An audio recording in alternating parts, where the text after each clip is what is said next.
Hey guys, Brian here, and I thought what better way to kick off kind of our trapping series on MBM Outdoors than to talk about why we trap and kind of the equipment that we use. So, historically, trapping has always kind of been a pretty lucrative deal. Um, if you can make the time and have the equipment to do it, up until about 5 years ago, I mean, a guy could actually make money trapping.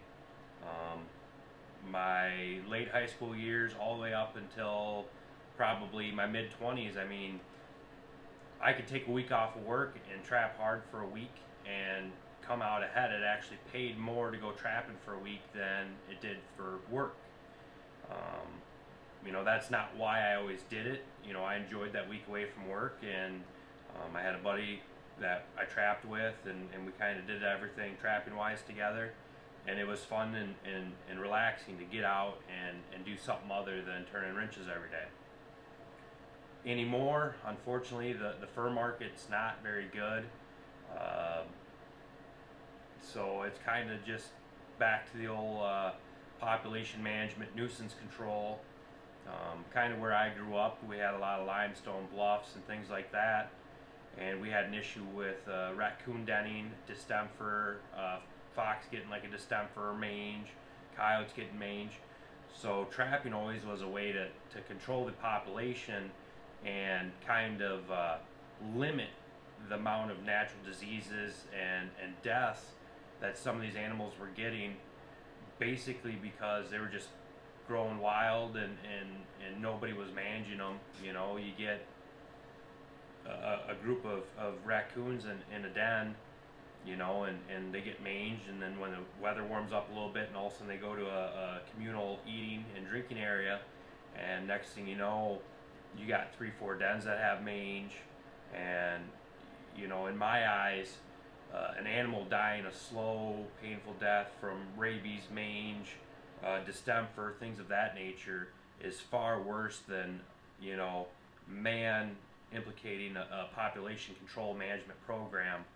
And I think for the overall health of our wildlife and nature in general, we kind of have to have a population balance within these animal groups to keep them from, like I said, getting these diseases and things that, without population management and control, could very well, put like a substantial strain on these animals as far as their numbers go.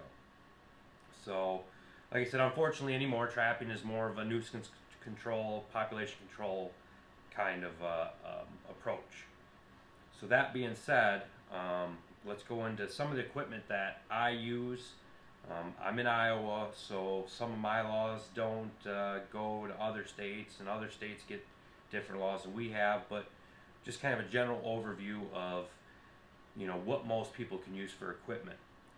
As you can see, I got 3 different types of traps here. I'm missing one. I don't have my snares out because a lot of states have different laws.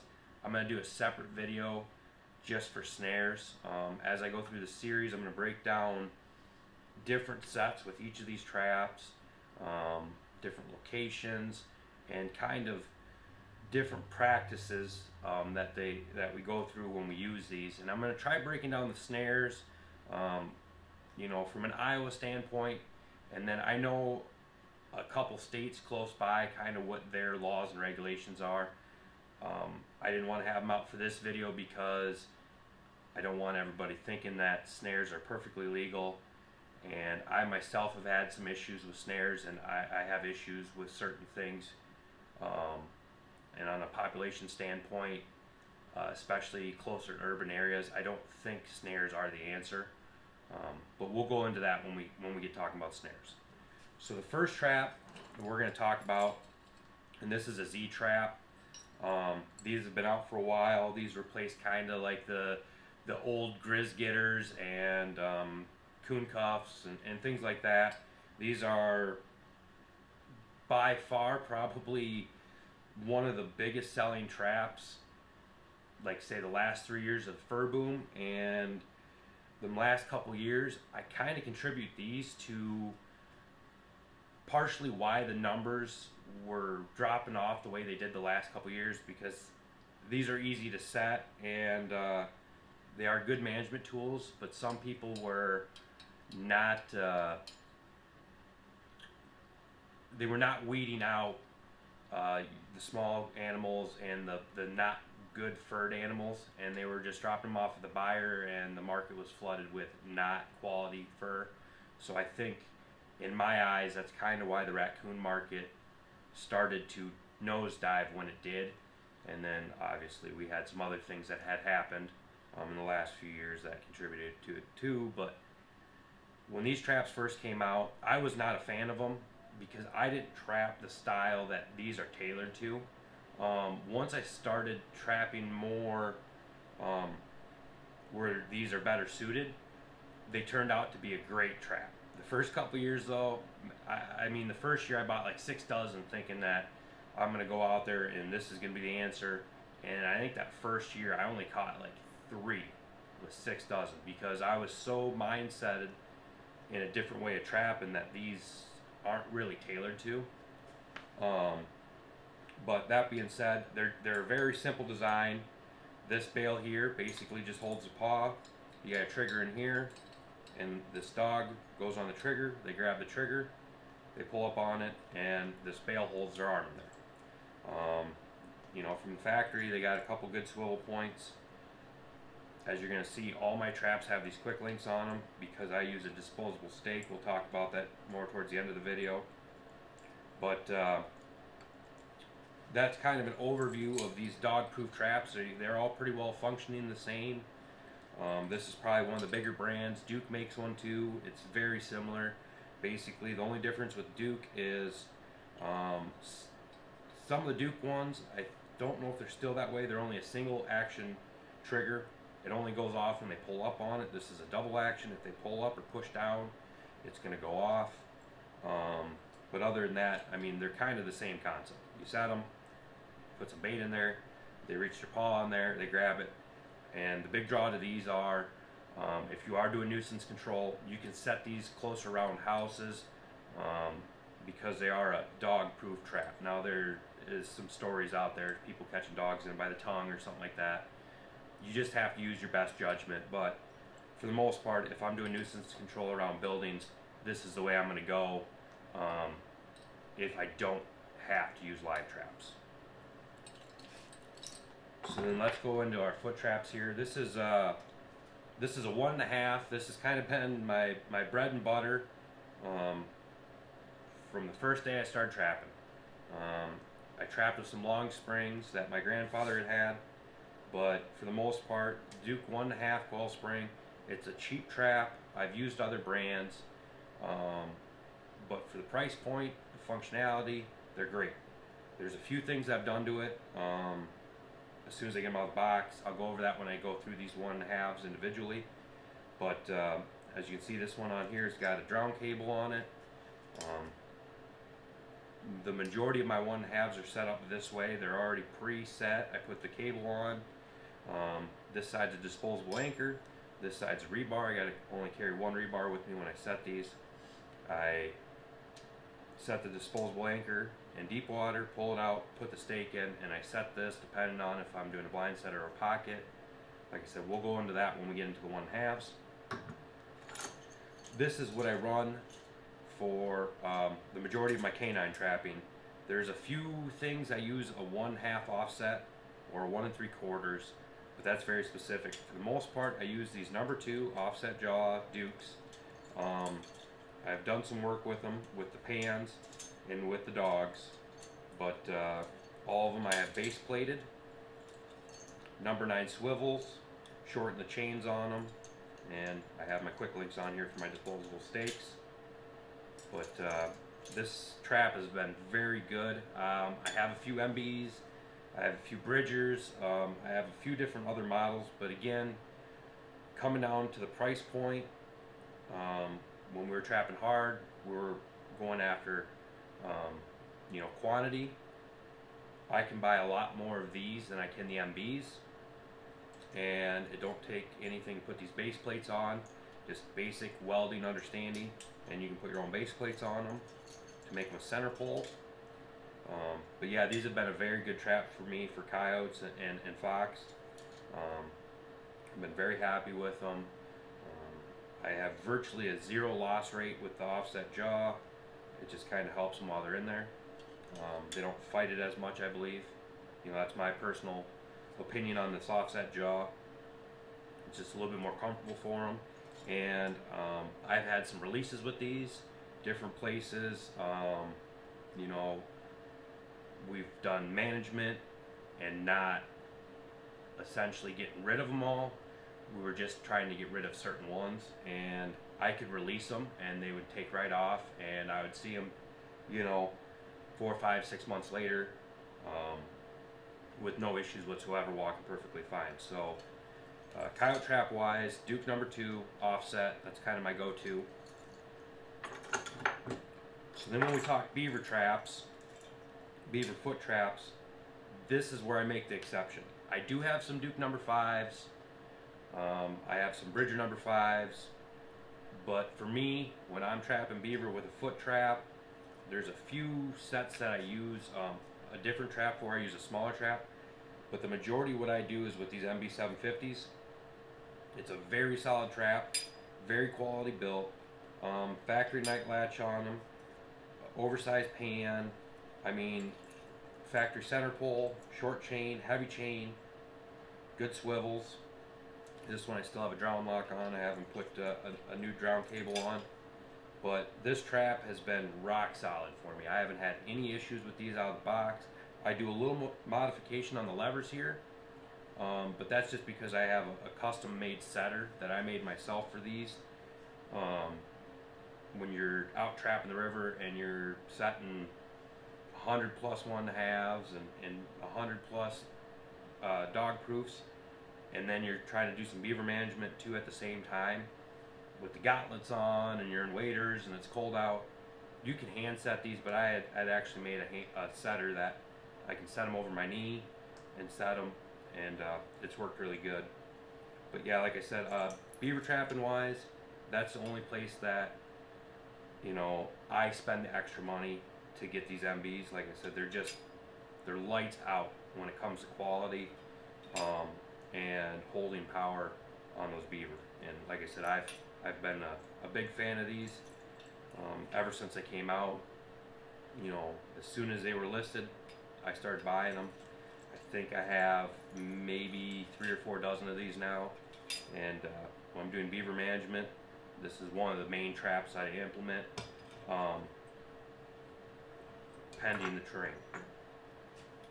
So the next thing we're going to go into is our convers. So this is just a 110. I put this wire on here. This is what I use to stake it off. I actually have, let me grab it here. I actually have stands for these that these kind of go down into. I'll put the spring over top of this and snap it in the stand. I'll go through all of that when I get into my conibear video, and then I use this to tie off to a root that's sticking out, or I tie it back to the stand depending on where I'm setting and what I'm setting for. But I mean, these 110s, this is kind of my workhorse when it comes to muskrats and mink, especially in tile ditches around Iowa, and bridge embankments, bridge walls, abrupt bridge walls. This has been just my #1 trap if I'm going after muskrats or mink, especially in a pond situation. This and a colony trap are both my #1s. Again, the colony trap, I got a couple, but that's another one of those things that some states don't like them, and to me, you can almost do just as much with this, like in a pond situation. If they're getting in the pond dike, you can do just about as much damage with a 110 as you can with a colony trap. So I just kind of forego the colony trap thing most times anyways and go with a 110. The next trap is a 220. Now, everybody's got their own views on a 220. I ran coonhounds for many years, um, and I had a very good coonhound.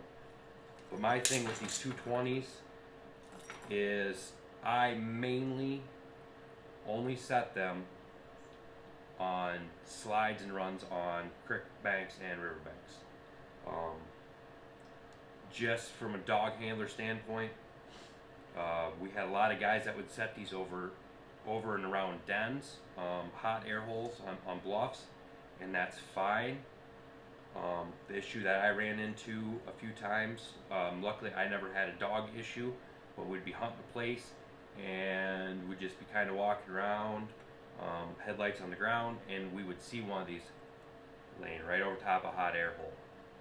And we were done hunting. We'd call our dogs back, we'd load them up, and we'd get out of there because, to me, these are a coon hunter's worst nightmare between these and snares. That's why on the management side, if I know that there's any chance of coon hunters or people that run coyote dogs, I will not set a 220 or a snare anywhere where they're going to be. I kind of give them some respect that way. Like I said, my main implication on these 220s is going to be a bank slide, whether it be otter, muskrat, or beaver. As long as their head fits through, this trap's going to do what it was made to do. On the 220 side, it all depends on exactly how I'm setting. If I'm setting in a run, I use a stake much like this. The trap squeezes on the top of this. I have smaller one of these for 110s too, but I can put this at any angle. If the run is this angle, I can put it on there and it holds it tight, and it's not going to fall out. The trigger's always going to be where I want it. So a lot of times I use this rebar type stake. We had made these ones. I bought a bunch of these clips at a trapping convention, and I always got rebar laying around for making different stakes and doing different projects. I walled a nut on the top of them, and like I said, this is my kind of go-to 220 stake. But I also have what's called an H stand. What I really like about this is if I am in a place where I'm going to set it in a raccoon trail, it gets it up just a little bit, and if they're really dedicated to that trail, they actually, just kind of walk head first into it, or they almost put their head up to see what's going on, and it increases my percentage. I found with these on a trail, I've had issues with kind of getting them around the shoulder. I think a lot of it is if they're going fast on the trail, by the time they set the trigger off, their one arm is through the trap already, where with this, it slows them down a little bit, where it's just their head, and it essentially sedates them faster. So that's kind of my two staking options for the 220. And like I've said before, we're going to make an individual video just for these 220s and kind of show how and where I would set a 220. And our final conibear is a 330. A lot of times I'll use this 330 in the same places I'll use my MB750s. These traps, again, this is a Duke. They make different brands of these, but the Duke has kind of been my standard for a lot of my traps, my conibears, most of my footholds, and a couple other things I use are all Duke brand because the price point's good, and they're readily available. Most farm service places actually carry Duke traps. They're a very nationally available trap if you're looking to do nuisance control. But Iowa law is 220 is the biggest I can set on dry land. 330's got to be underwater. So all my beaver run stuff, trapping just beaver in general in deeper creeks that are deep enough to fully submerge this, I'm going to use a 330. The power's good on them. The only issue I have with them, and everybody that uses 330s, when you set a lot of them, they're a bear. I have an actual setter for these. When we go into 330s, we'll talk about the setter itself. You know, if you're only setting 1 or 2 all day, you know, and that's all you're doing, you're going to set 1 or 2 330s. You can hand set these. They're a bear, but you can do it. But you know, trap is supposed to be fun. Just buy the setter. Don't try to be Macho Man and set everything by hand. If there's a setter, just use it. Like I got a setter for the Z traps. I use that a lot because 1, it saves my hands, and 2, it's actually faster. Once you get used to using the setter, it's faster. Going into the more into the 330, I have a stand for that as well. Here's my stand for the 330. It kind of works the same way as the 220 stand. I can open these up without them flying open. Slide my 330 down, put my 330 on it, and a lot of times what I do is I got cables that cinch around the top of this, and I can cinch them around a log or stake them to the bank.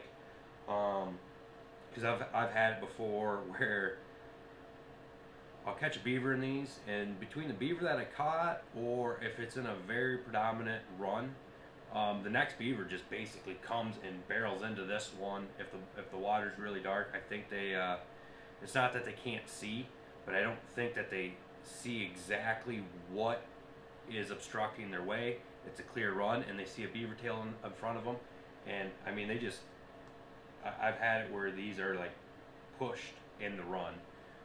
So even though it's a instant dispatchment trap, I still cable these off so I don't lose them. So that's kind of a brief rundown of the 330. Again, we'll make a 330 video, and I'll go into depth on exactly what I set for these and how I set them up. So now that we've gone over kind of our basic traps, let's go over some of our basic equipment. So these are my slide cables, and I use these on the majority of my Z traps and the majority of my 1.5s if I'm trapping water. You know, if you're trapping water, kind of use your best judgment if you're going to wear hip boots or chest waders. I started off when I was younger, I only wore hip boots because the majority of what we were trapping was that deep. It was just deep enough to have muskrats, but it wasn't any deeper than that. Even where we'd get a beaver dam, the beaver dams were never very big where we were at, and a lot of that had to do with population management. You know, we wouldn't let the population get to the point where there was 8 of them at one dam site and they'd have a 6-foot tall dam. A lot of our farm ground where I was from, even though we had the high bluffs, we had a lot of rolling hills, but a lot of it was low ground by the streams, by the creeks. So any beaver dam that was level with the bank would essentially run over on a part of the field. So, you know, the farmers would be on the phone or run to the neighbors, whoever they knew that trapped. Basically, as soon as they'd see a beaver dam getting built, to try to kind of keep the population low enough that they wouldn't have any issues with it. But you know, our sliders, basically all it is an L-lock, and I put a number 9 swivel on it just as an extra swivel point so that they're not kinking the cable, so I can use the cable more than once in a season. This is just the cheapest cable we could find. I believe this is like a 7x7, 530 seconds or something like that, or 330 seconds. But anyways, our disposable anchor on this end, these are pogo anchors. I get these from the Snare Shop or Summerfield Outdoors. If you want to get the pogo anchors, you can look them up. They have more than just the pogo style anchors or the washer style anchors. They got Iowa disposables, the spear points, the duck bills. I think they carry a lot of the disposables on hand. But in our height of trapping, I actually had them make these slide cables for me. We spent a lot of time in the off season getting ready for basically the 1 week or 2 weeks of trapping we would do. So I just kind of After a couple years of making these ourselves, I had them make me like 12 dozen of them. You know, essentially what I would need to get through 2 years of trapping. You know, heavy. But yeah, so we got disposable on this on one end, and on this end, we actually have just a rebar anchor. And when you're trapping in deep water, the nice part with the slider is, you know, 1.5 with 3/8 re-rod just holding it down in silty mud. You'll get them to pump the stake out. But if you put them on a slider, a 3/8, even a short 3/8 stake like this, and you get them slid out 6 foot, or even 4 foot in 1.5 feet of water, they're not pulling on the stake anymore, and it incapacitates them far faster. I believe it's more humane. The number of animals the next day on check, you know, we'd set these out the next day on check. The number of animals that are waiting for us to dispatch them is very low when you go to a slider. And it's just it's one more step when you set the trap, but I think in the long run it's kind of a better setup if you're trapping creeks and rivers to do it this way than just stake them. But that's kind of the overview on how my sliders work. Again, when we get into the 1.5s, the Z-Traps, and the MB 750s, we'll talk more about these sliders. But like I said, the main anchor, disposable anchor I use is this Pogo anchor, and that's because I started using them because I know the guy that came up with them. You know, so he'd cut me some deals. I had delivered some stuff for him to different trapping shows, so I kind of had a deal with him. Basically, all they do is the J hook goes in the driver like so. You push this down the ground. If there's small rocks, this will actually roll over it. And then once you get down in the ground, you pull the driver out, you pull up, and this washer will actually sit like this in the ground. So now, rather than say a 3/8 or even 1/2 inch rebar, where it's only 3/8 or 1/2 inch holding it, this is a 2-inch washer. You got a 2-inch column of dirt that they have to pull up, and you know, if you sink it down 2 foot, that's a lot of square inches of dirt that they got to pull back up in order to pump this out. In farm ground, I use the Pogo anchors with my number 2s. I use like 1.5 inches or 1.25 inch one. I've never had one pump it out. You know, beaver, this is the same side I use for beaver. I've caught beaver, I've caught otters, I've caught, you know, a number of things. I've never once had one of these fail on me.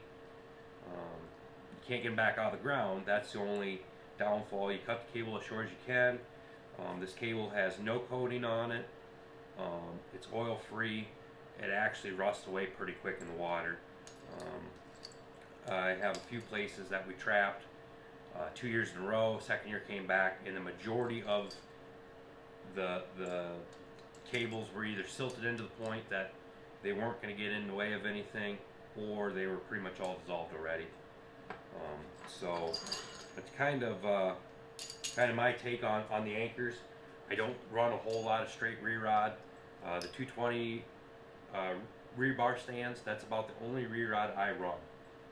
Otherwise everything's a disposable anchor.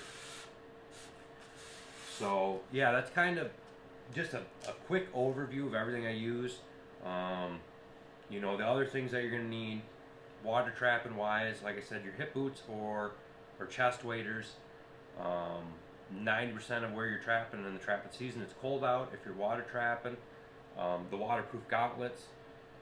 I see some people only use wrist ones for water trapping. That's probably fine if you're just setting Z-traps. There's not a whole lot of water you're dealing with there.